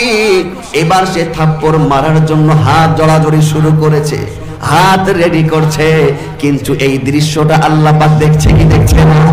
দেখছে না? ইহুদি মহা খুশি, সে বলছে যে মনে মনে বলে যে মুসলমানের আল্লাহকে ফকিরও বললাম, আল্লাহকে গালও দিলাম। এবার দেখে হাজার হাজার ইহুদি মুসলমানদের মধ্যে নবীর মাধ্যম দিয়ে এবার সবার সামনে আবু বকর থাপ্পড় আমার কাছে খাবে, আমার চাইতে বড় চালাক আর কে হতে পারে? এই বলে মহা খুশি ইহুদি, মহা খুশি। আর বিশ্ব নবী, আবু বকর, সাহাবীরা চোখের পানি ছেড়ে দিচ্ছে। ইনসাফ ভিত্তিক বিচার কাকে বলে? কিন্তু আবু বকর কোনো অন্যায় করে নাই, আবু বকর কোনো দোষ করে নাই।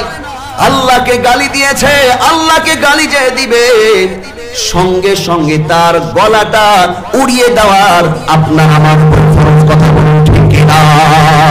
আমার আল্লাহকে কেউ যদি গালি দেয়, আমার আল্লাহকে কেউ যদি ছোট করে, কোন মুসলমান ঈমানদার ঠিক থাকতে পারে না। কথা বলুন ঠিক কিনা? আবু বকর চোখের পানি ছেড়ে কাঁদে, বিশ্ব নবীজিও কাঁদে। এবার সামনে অগ্রসর হচ্ছে ইহুদি আবু বকরকে থাপ্পড় মারবে, আবু বকরকে থাপ্পড় মারার জন্য যাচ্ছে। আবু বকর চোখের পানি ছেড়ে ঢুকরে ঢুকরে কাঁদে আর আল্লাহর কাছে সাহায্য চাই। আল্লাহ রাব্বুল আলামিন আর এই দৃশ্যটা বরদাস্ত করতে পারেন না। আল্লাহ পাক সঙ্গে সঙ্গে কোরআনের আয়াত নাজিল করে দিলেন। আল্লাহ রাব্বুল আলামিন জিবরিল আমিনের মাধ্যমে বিশ্ব নবীজির কাছে ওহী নাজিল করে দিলেন। বিশ্ব নবীজির সামনে আল্লাহ পাক একটা সংবাদ জানিয়ে দিলেন। এবার জিবরিল আমিন হাজির হয়ে গেল। জিবরিল আমিন হাজির হয়ে বলে, ইয়া রাসূলুল্লাহ, ইয়া হাবিবাল্লাহ, আপনি কার বিচার করছেন? আমার দয়ার নবী বলে, আবু বকর এক ইহুদিকে থাপ্পড় মেরেছে, এই জন্য সেই বিচার করছি। ও নবী, আপনি আবু বকর ইহুদির বিচার করবেন, ঠিক আছে, কিন্তু আবু বকরের দুনিয়াতে কোনো সাক্ষী নাই, এই জন্য আপনি ইহুদিকে দিয়ে আবু বকরকে থাপ্পড় মারাতে পারবেন না, চর মারাতে পারবেন না। তার কারণ হলো আবু বকরের উপরে আল্লাহ পাক এত খুশি হয়েছে, এত খুশি হয়েছে, আপনি বিচার ফায়সালা করেছেন, রায় দিয়েছেন, কিন্তু এই রায়টা আল্লাহর হুকুম ছাড়া আপনি কার্যকর করতে পারবেন না। সুবহানাল্লাহ। জিবরিল আমিন আল্লাহর নবীকে জানিয়ে দিলেন, কুরআনুল কারীম সূরা আলে ইমরানের 181 নম্বর আয়াতে আল্লাহ রাব্বুল আলামিন বলছেন, লাকাদ সামিআ আল্লাহু কাওলাল্লাযীনা ক্বালু ইন্নাল্লাহা ফাকীরুন ওয়া নাহনু আগনিয়া। আল্লাহু আকবার।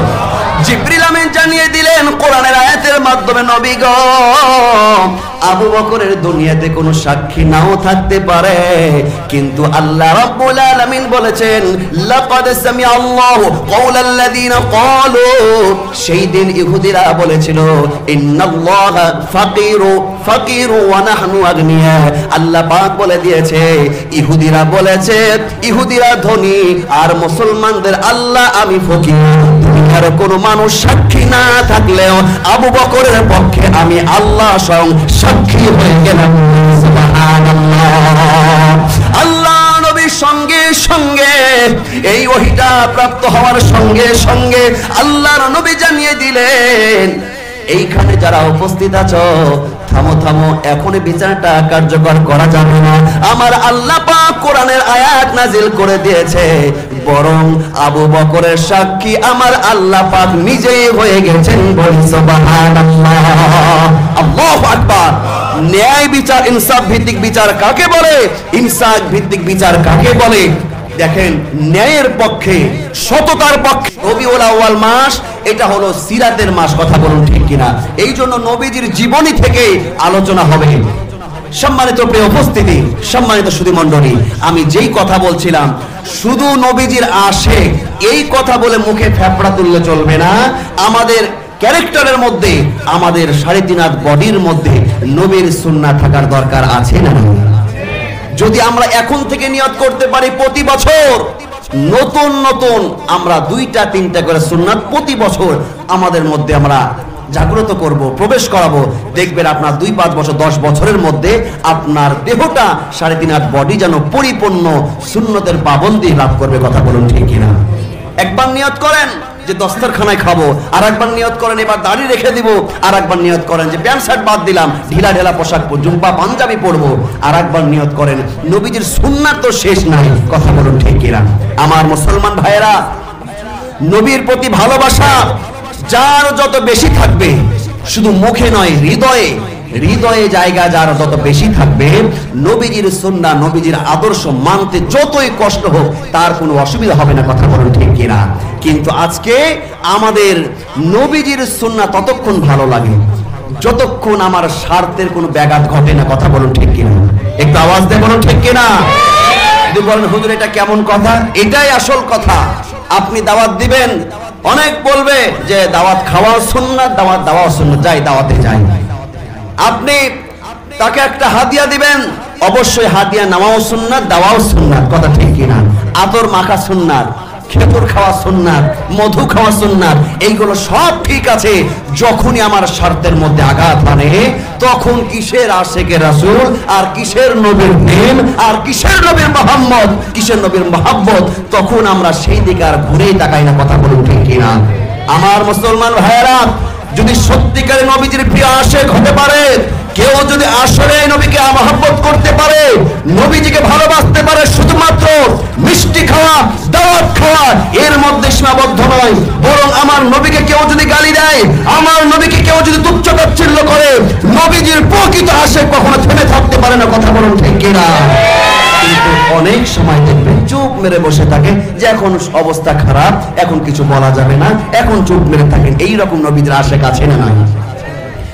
কিন্তু আল্লাহর নবী বলেন, লা ইউমিনু আহাদুকুম হাত্তা আকুনা আহাব্বা ইলাইহি মিন ওয়ালিদিহি ওয়া ওয়ালাদিহি ওয়ান নাসি আজমাইন।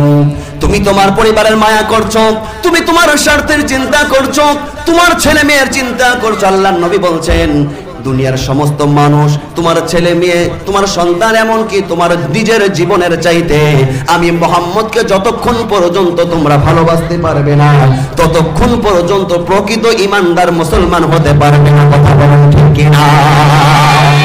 এই জন্য সব জায়গায় আমার নবীর ভালোবাসা, নবীর আদর্শ আমাদের মধ্যে আনার দরকার আছে না নাই? আমার মুসলমান ভাইরা, এইখানে অনেক যুবক ভাই আছে। আমি একটা এবার দাম্পত্য জীবন কেন্দ্রিক একটা বিষয়, নবীজির ক্যারেক্টার আমি তুলে ধরতে চাই। আপনারা কি বেজার হবেন? আপনারা কি রাগ করবেন? আমরা পুরুষ মানুষ, আমরা শুধু নবীজিকে আশিক, নবীজিকে ভালোবাসি, কিন্তু নবীজি তো কেমন মডেল ছিলেন? নবীজি যেমন শিশুর মডেল, কিশোরদের মডেল, যুবকদের মডেল, নবীজি একজন স্বামী হিসাবে মডেল, নবীজি একজন নানা হিসাবে মডেল, আমার নবী একজন কৃষক হিসাবে মডেল, আমার নবী রাষ্ট্রনায়ক হিসাবে মডেল। বলি সুবহানাল্লাহ। আমার বিশ্ব নবী একজন স্বামী হিসাবে মডেল ছিলেন। সুবহানাল্লাহ। স্বামী হিসাবে মডেল হওয়া এটা কিন্তু চারটাখানিক বিষয় না। এইখানে যারা বসে আছেন সকলে আপন আপন চিন্তা করেন তো যে কে কে স্বামীর কাছে আমরা স্ত্রীর কাছে আমরা প্রিয়। স্ত্রীর কাছে প্রিয় হওয়া বর্তমানে বড় কঠিন হয়ে দাঁড়িয়েছে। কথা বলুন ঠিক কিনা? এর পিছনে আমাদেরও কারণ আছে। কারণটা কি? সবচাইতে বড় কারণ হলো আজকে গোটা বাংলাদেশ দেখুন দিন দিন যুবক যুবতীদের ক্যারেক্টার কিভাবে লুজ হয়ে যাচ্ছে, যেন আমেরিকার আমরা কিছু পূর্বাভাস পাচ্ছি বলি নাউজুবিল্লাহ। অনেক মুরব্বীর চিন্তাধারায় আসবে না যে ঢাকাতে এখন রাজশাহীতে অনেক কিছু ঢুকে গেছে যেগুলো আপনারা বিশ্বাসও করবেন এই রকম কাজ কাম এখনো হচ্ছে কি হচ্ছে না। আমার মুসলমান ভাইয়েরা, যুবকদেরও আমাদের ছেলেদের কিছু প্রবলেম রয়েছে যে মেয়েদের আজকে আমরা স্ত্রীদের মন কেন পাই না, তার কারণ হলো দেখুন বিশ্বনবী যে স্বামী যে স্ত্রীদেরও বিশ্বনবী স্বামী হিসাবে মডেল ছিলেন, এই আদর্শটা যদি আমরা ধরতে পারি আপনি আমিও স্ত্রীদের কাছে মডেল হয়ে যাব বলি আলহামদুলিল্লাহ। আজকে আমাদের বাঙালি মেয়েদের আমরা মন পাই না, তার একটাই কারণ আমাদের বাঙালি মেয়েরা বেশি কিছু চায় না, বেশি কিছু চায় না, একটা জিনিস চায়। কয়টা জিনিস? একটা জিনিস চায়, সেই জিনিসটা হলো বাঙালির মেয়েরা চায় আমার স্বামী আমাকে সবার চাইতে বেশি ভালোবাসবে। কথা বলুন ঠিক কিনা? হয়তো অনেক মনে মনে ভাবছেন যে হুজুর এটা ঠিক হলো না, ভালো তো বাসালে টাকা পয়সা শাড়ি গহনা নিয়ে শেষ হয় না, এই রকম মেয়েও আছে, একটু পরে বলছি তাদের কথা, যদি আপনারা থাকেন তাহলে বলবেন ইনশাআল্লাহ। আমি যে কথা বলছিলাম, আজকে মেয়েরা একটাই জিনিস চায় যে আমার স্বামী আমাকে ভালোবাসবে, ঠিক না? বাঙালি মেয়েকে যদি আপনি এটা শতভাগ দিতে পারেন, হয়তো অনেকে ভাবছেন যে হুজুর দিই তো, আপনি কি আসলে 100% দেন? আপনি তখন চিন্তা করবেন আপনার স্ত্রীকে আপনি যদি ততটুকু ভালোবাসতে পারেন, আপনার স্ত্রী আপনার কাছে যদি ততটুকু ভালো লাগা থাকতে পারে, আপনার স্ত্রীকে আপনি কি ততটুকু মূল্যায়ন করতে পারেন? আপনি অফিসে গিয়ে, আপনি চাকরির অঙ্গনে গিয়ে আপনার একজন মহিলা কলিগকে দেখলে আপনি যেমন লাদুস লুদুস খুব নরম সুরে কথা বলেন, যেমন আপনার ভালো লাগা দেখান, আপনি বাড়িতে আসলে আপনার স্ত্রীর সঙ্গে তেমন ভালো লাগা দেখাতে পারেন? যদি এই রকম হয় তাহলে বুঝবেন যে আপনার ভালোবাসা 100% আছে। আপনার স্ত্রীকে যতটা ভালোবাসা দরকার ততটুকু ভালোবাসতে পারেন। বিশ্ব নবীজি প্রাণের স্ত্রীদেরকে ভালোবেসে সারা পৃথিবীর যুবকদের জন্য, স্বামীদের জন্য মডেলের দৃষ্টান্ত পেশ করেছেন। সুবহানাল্লাহ। আমার বিশ্ব নবীর আদর্শ কেমন ছিল লক্ষ্য করবেন। বিশ্ব নবীর স্বামী হিসেবে যে মডেল ছিল, একজন স্ত্রী আপনার, একজন স্ত্রীর আপনি সঠিকভাবে হক আদায় করতে পারেন না। আমাদের কাছে অনেকে ফোন দেয়, হুজুর আর একটা বিয়ে করতে চান। ফোন দেয় অনেক যুবক, হুজুর স্ত্রী মানছে না, করবোটা কি? এইখান থেকে শিক্ষা নেবেন, একটা স্ত্রী সঠিক হক আদায় করতে পারেন না, আবার একাধিক চিন্তা ভাবনা আপনার কোথায় থেকে আসে। বিশ্ব নবীজির স্ত্রী ছিল, আল্লাহ পাক তাকে যে যোগ্যতা দিয়েছিলেন, আমার দয়া নবী স্ত্রীদের হক কিভাবে আদায় করেছে আল্লাহ পাক তো এই জন্য বলছেন উসওয়াতুন হাসানা, আমার নবীর আদর্শের মধ্যে তোমাদের জন্য উত্তম আদর্শ নিহিত রয়েছে। বলি সুবহানাল্লাহ। আল্লাহ পাক অন্য জায়গাতে বলছেন নবীর আদর্শ সম্পর্কে সার্টিফিকেট দিচ্ছেন, ওয়া ইন্নাকা লাআলা খুলুকিন আযীম। ও নবী, আপনাকে আমি মহান চরিত্রের উপর প্রতিষ্ঠিত করেছি। আল্লাহু আকবার। স্ত্রীদেরকে ভালোবাসা কেমন বলে, মন কিভাবে জয় করতে হয় দেখুন। বিশ্ব নবীজি বসা, স্ত্রীগুলো সবাই একসঙ্গে হাজির হয়ে গেছে, সব স্ত্রী একসঙ্গে বসা। বিশ্ব নবীজিকে প্রশ্ন করলেন, ইয়া রাসূলুল্লাহ, ইয়া হাবিবাল্লাহ, ও আমাদের প্রাণের স্বামী, আমরা স্ত্রীরা একসাথেই আছি, আজকে আপনাকে আমরা একটা প্রশ্ন করতে চাই। কয়টা প্রশ্ন? একটা প্রশ্ন করতে চাই নবী গো, আপনি একটু কি বলবেন আমাদের মধ্য থেকে আপনি সব চাইতে কাকে বেশি ভালোবাসেন? স্ত্রী সবাই বসা, এই কথার উত্তর সবার সামনে দেওয়া সহজ না কঠিন? সহজ না কঠিন? নবীর স্ত্রী কিন্তু জাতি হিসেবে নারী, কথা ঠিক কিনা? বিশ্ব নবী যেবার চিন্তা করছে সব স্ত্রী এখানে বসা, একজন স্ত্রীকে আমি সবচাইতে বেশি ভালোবাসি, এই কথা যদি এইখানে বুঝিয়ে দেওয়া যায়, বলা যায়, সমস্যা বাড়বে না কমবে?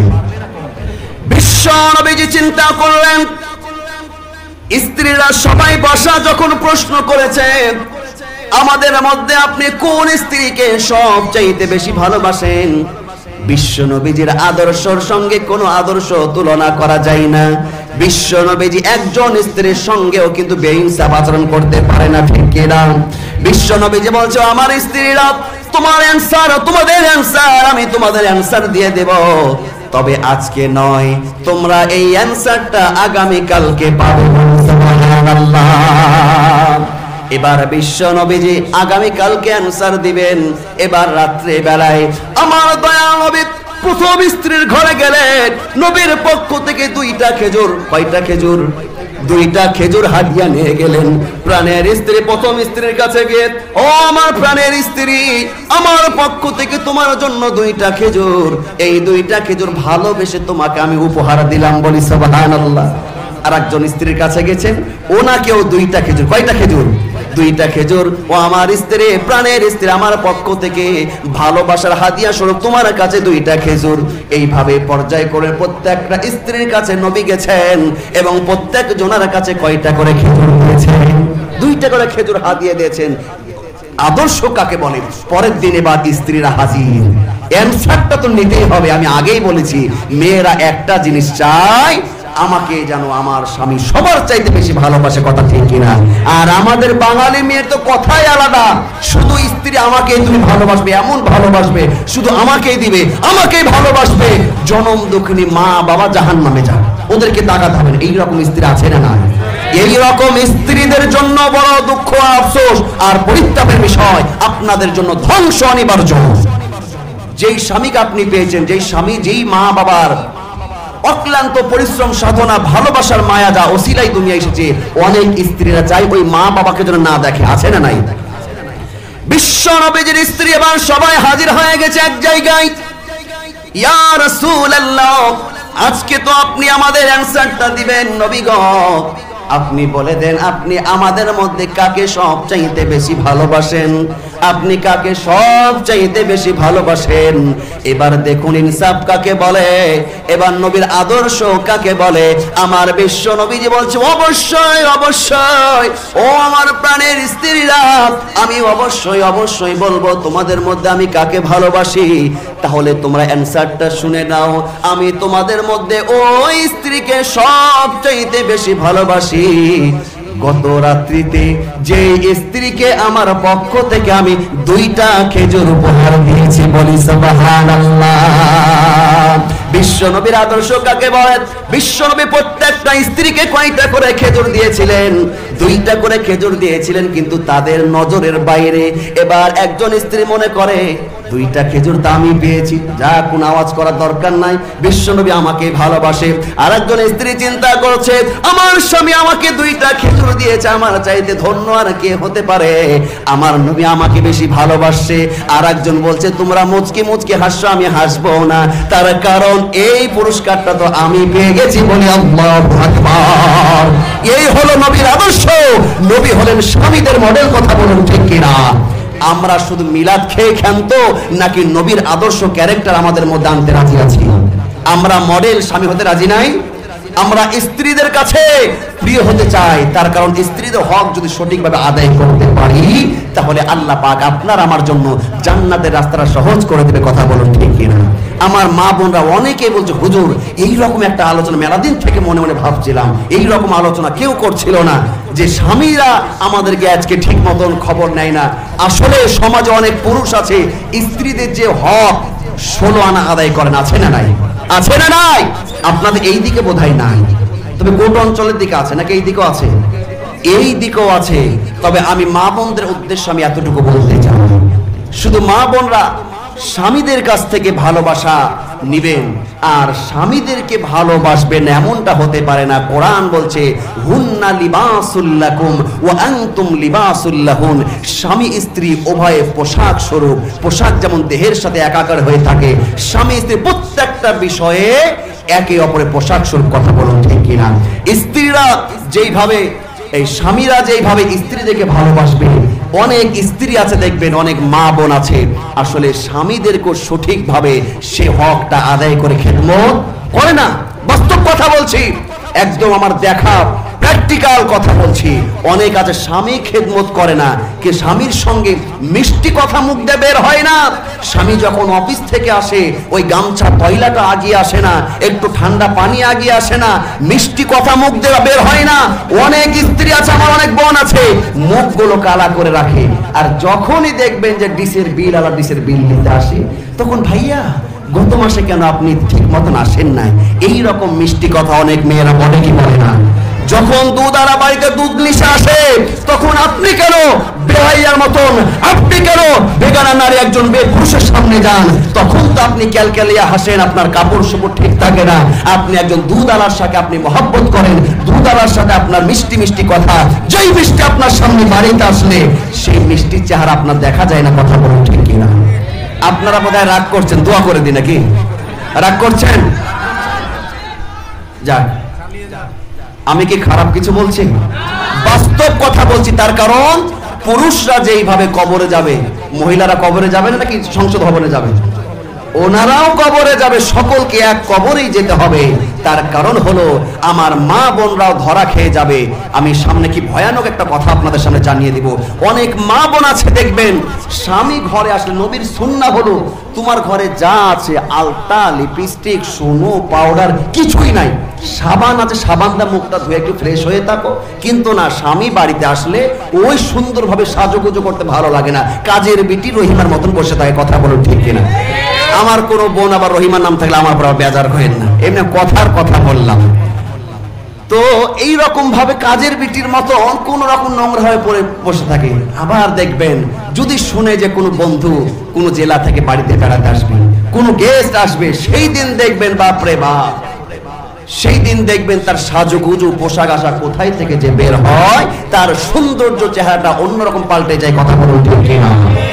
আমার মা বোনদেরকে বলবো, বিশ্বনবী জনাবে মুহাম্মদুর রাসূলুল্লাহ সাল্লাল্লাহু আলাইহি ওয়াসাল্লাম তিনি মেরাজ থেকে এসে নবীদের উদ্দেশ্যে বললেন যে আমি জাহান্নামে দেখলাম যে মেয়েদের সংখ্যায় বেশি, জাহান্নামে দেখলাম মেয়েদের সংখ্যা বেশি, এই জন্য তোমরা বেশি বেশি দান সদকা করো, তোমরা বেশি বেশি আল্লাহর কাছে সাহায্য প্রার্থনা করো। আমি তিনটা কারণে দেখলাম যে মেয়েরা জাহান্নামে বেশি। কয়টা কারণে? তিনটা কারণ কি বলবো?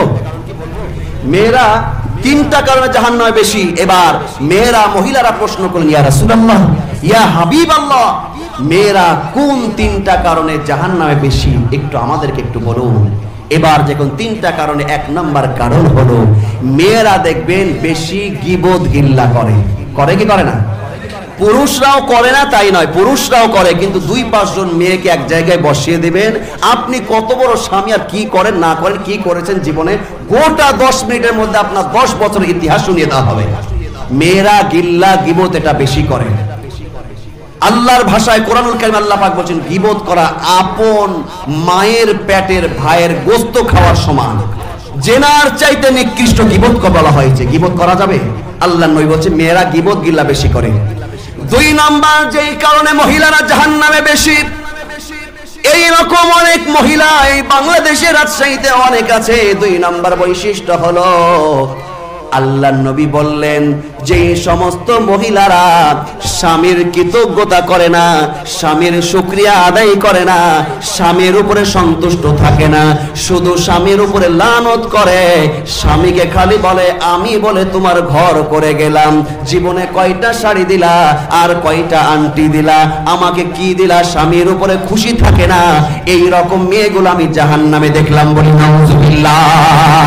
অনেক স্ত্রী আছে দেখবেন স্বামীর উপরে খুশি না, স্বামী এত দেয় তাও মন ভরে না, বলছে তোমার ঘর, আমি বলে তোমার ঘর করলাম, তুমি জীবনে কি দিলা, সারাদিন সারা বছর সব দিবেন, একদিন শুধু একটা টিউব মেহেদি আনতে ভুলে যাবেন তো আপনার অবস্থা শেষ। শুধু আপনাদেরকে বলছি এমনটা না, আমাদেরও তো পরিবার আছে, আমরাও কিন্তু এর বাইরে না। কথা বলুন ঠিক কিনা? অনেক স্ত্রী আছে, সবাই না, অনেক মায়েরা বোনেরা আছে তারা হয়তো মন খারাপ করতে পারে না, অনেক সব স্ত্রী না, কিছু কিছু স্ত্রী আছে দেখবেন স্বামীর প্রশংসা করে না, স্বামীর প্রতি কৃতজ্ঞতা দেখায় না, এইরকম স্ত্রী আছে না নাই? এইটা করা যাবে না। 3 নাম্বার হলো অনেক স্ত্রী সন্তানদেরকে লানত দেয় না, সন্তানের জন্য বদদোয়া করে। মা হয়ে সন্তানকে বদদোয়া দেওয়া যাবে না। হয়তো সন্তান কোনো ভুল করতে পারে, দেখবেন অনেক স্ত্রী অনেক মা বলে তুই রাস্তাতে পড়ে ধরে মরতে পারিস না, ট্রাকের তলে তোর মরণ হয় না, পুকুরে ডুবে তুই মরতে পারিস না, কুত্তা শিয়ালে তোকে খেতে পারে না, এই রকম অনেক মা কিন্তু সন্তানের জন্য লানত করে কি করে না? সন্তানের জন্য লানত করা যাবে না। সম্মানিত উপস্থিতি, আকাশের অবস্থা হয়তো খারাপ না, ইনশাআল্লাহ আমরা এখনই দোয়ার দিকে এগিয়ে যাব। যদিও অল্প সময় অনেক কথা হয়েছে, তারপরে আমার আলোচনা আরো করার ইচ্ছা ছিল। আল্লাহ পাক কোনোদিন যদি আবার সুযোগ করে দেয়, আবার ইনশাআল্লাহ আলোচনা আমরা শুনবো। সকলে বলি ইনশাআল্লাহ।